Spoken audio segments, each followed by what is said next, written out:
I like to collect things that remind me of my childhood. I occasionally wander through yard sales or thrift stores looking for old toys like I used to own, trinkets similar to what my grandma collected, or old souvenirs from places I visited with my parents. This hobby of mine usually produced nothing but happiness, but last summer, it was the source of a nightmare. I found it at some old lady's yard sale, somewhat hidden between a box of old baseball cards and a milk crate full of beat-up action figures. People always joked that Furbies were creepy, but I absolutely adored mine when I was a kid. I considered him more of a friend than a toy, and would spend hours talking to it and stroke its fur. While I held the black and white ball of fuzz in my hand, I couldn't help but remember the tea parties and games of house that I played with the pink one I carried everywhere 15 years ago. The little old lady brought it from didn't seem to remember having it, but happily reasoned that my grandkids accompanied some of their toys over the years, and I couldn't possibly keep track of everything. I politely listened as she told me about the 2 grandsons and 3 granddaughters, how they used to visit every weekend until they grew up and moved on with their lives and families of their own, before heading home with their newest treasures. I played with the Furby for a while, giggling at the childish gibberish it spoke, and running my fingers over its still soft fur. The wine on its belly was still kind of dirty, and the fluff on top of its head was missing from more than a few strands, but it worked well and made me happy. I placed it on a shelf in my bedroom before eating dinner and going to sleep. I woke in the middle of the night to find some kind of noise hissing coming from the doll. I removed the batteries and went back to sleep. The next day, I replaced the batteries and it seemed to be working fine. I ran my fingers through the whites of its fur on its head and vowed to be more careful when a clump of its fur had come off my hand. The night, I woke yet again to the hissing sound, but this time it was louder. As I approached the Furby, I realized it was whispering in its own language. I figured that it wasn't a stretch for a toy so old and well used to malfunction, so I removed the batteries and decided to only have it when I was actually playing with it. My little problem was solved, for the time being. 3 days went by.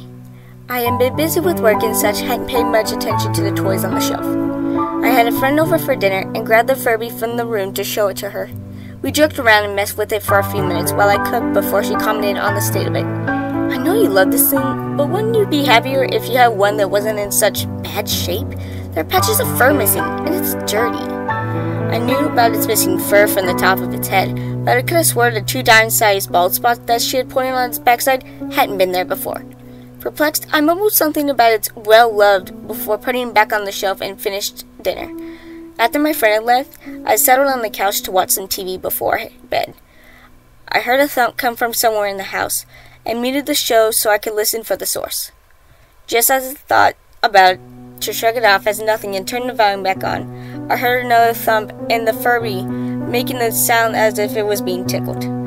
I armed myself with an umbrella that I had kept by the door and slowly made my way into the bedroom, wondering what the intruder would stop to play with the victim's toys. It giggled as I entered the room, ready to strike with my improvised weapon. There was no intruder, and the only sight of something being amiss was the Furby on the floor in the middle of the room. I checked every possible hiding spot, listening intently for the footsteps or other sign of not being alone. Before turning to leave to check the rest of the house, right before I walked through the door, I heard the nasally voice of the toy behind me. Bleed. I turned to the toy as it shuddered ran through me. I stared at it for a moment, wondering if I had heard it correctly. The lids of its eyes slowly shut and reopened again. It spoke. Die. Bleed. Die. I picked it up and practically ran to the front door to throw it outside. As I shut the door, I heard it laugh again. I tried to continue watching TV, but the little monster on the front lawn prevented me from focusing on what was happening on screen. After about an hour of jumping at every little noise and nervously glancing at the window that looked out of the yard, I went to bed and spent the night dreaming about the tiny fuzzy demons attacking me. The next night, I sleepily got ready for work, still trying to shake out the encounter and the nightmares it caused.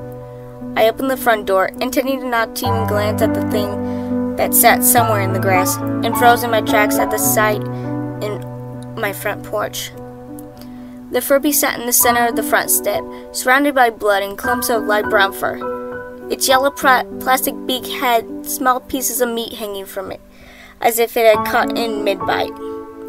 It had lost a lot more fur, so much that I could see the plastic underneath, and what was left of it matted and brown. Sitting inches away from the doll's tiny feet was a dead rabbit. Its body had been picked clean of the bones, and only head remained intact. Beady little eyes stared into nothingness.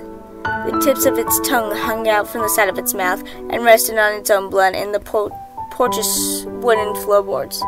I turned away from the gore and gagged as I slammed the door. After running to the bathroom to lose my breakfast, I called out to work and debated on what I could do about the tiny terror. My friends and family would think I was crazy, and the police would probably take me away. I came to the conclusion rather quickly that I was on my own. I grabbed a couple of garbage bags and some cleaning supplies and cleaned up the mess on my porch. The first thing I did was bag up the Furby and put it in the trash can by the curb. The garbage man would take it away the next day, and just the thought of it made me feel safer.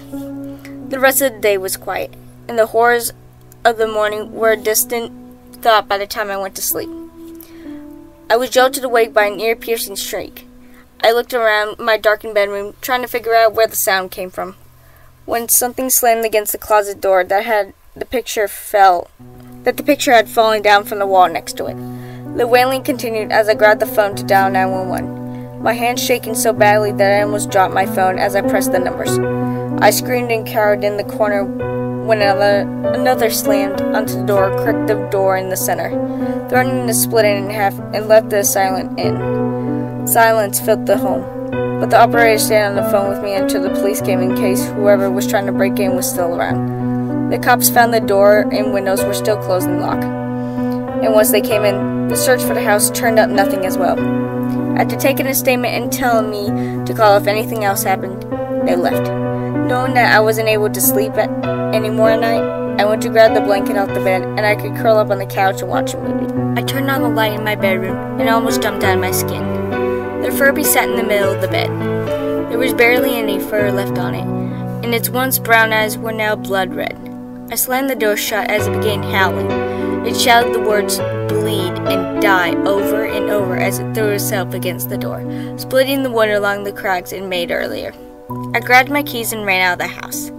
It was the middle of the night, and I had forgotten to grab my phone and wallet, so I decided to drive around until it was a decent enough hour to knock on someone's door and ask to stay there for a while. Before long, I was delirious from lack of sleep and decided to pull over to rest my eyes for a while. It wasn't until I looked to make sure I was alone that I realized where I'd stopped, right in front of the house of the old lady that had sold me the Furby. After arguing with myself for a while, I decided to talk to her in the morning. As I closed my eyes and tried to ignore how uncomfortable it was trying to sleep in the front seat of a car, I thought about how I could get information from her without seeming completely nuts. Before I knew it, I'd opened my eyes to bright sunlight shining through the window. I checked my hair in the rearview mirror, stretched my arms and legs, and then walked down to the short sidewalk along the house. I opened the screen door and knocked, and was surprised that the inner door swung open a bit. I called out the greeting before pushing the door open a little further. When I stuck my head through the doorway, I was assaulted by an awful stench mere seconds before finding the source.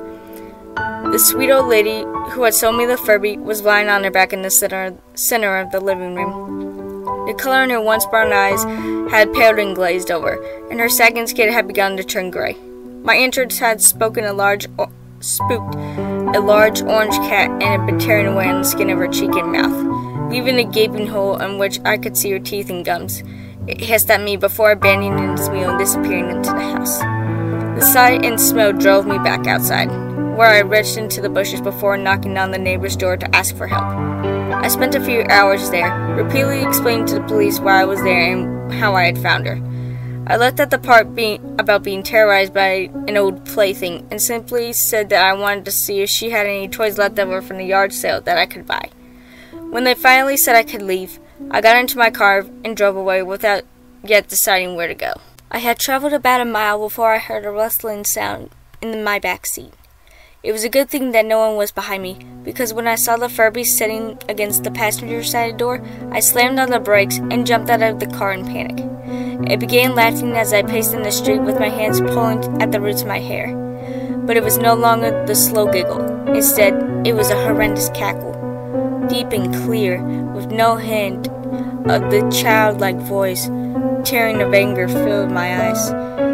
I was tired of being scared, done with being bullied by something that I could hold in my hands. More than fed up, I decided to end this. I got back in the car and drove home, clutching the steering wheel so tightly that my knuckles had turned white while trying to ignore the laughter and chants of the bleed die that came from the back seat. After parking in my driveway, I grabbed the doll by the ear that hadn't fallen off yet and carried it to the backyard. I threw it into my charcoal grill, doused it in lighter fluid, and threw a match into the basin. I watched as the remains fur cloth burned away before the plastic underneath it began to melt. The Furby wasn't laughing anymore. It screamed in agony, its voice getting lower and more disoriented as it was reduced to a pile of black plastic goo. When it finally went silent, the flames changed to a bright red-orange to a deep green.